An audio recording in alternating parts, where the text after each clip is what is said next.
Homeopathy চিকিৎসা পদ্ধতিতে জন্ম নিয়ন্ত্রণ।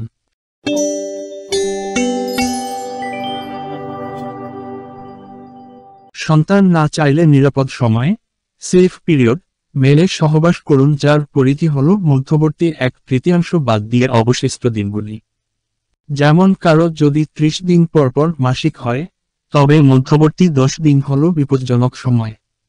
এ সময় সহবাস করলে গর্ভে সন্তান এসে যেতে পারে।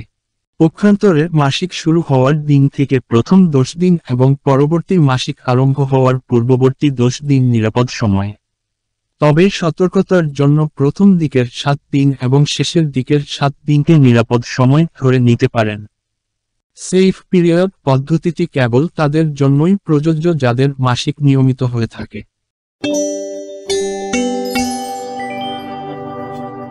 হোমিওপ্যাথি চিকিৎসা পদ্ধতিতে জন্ম নিয়ন্ত্রণ করার জন্য ন্যাট্রাম মুরিয়েটিকাম শক্তি 200 ঔষধটি মাসিক শেষ হওয়ার পর মহিলারা রোজ একবার করে 3 দিন খান।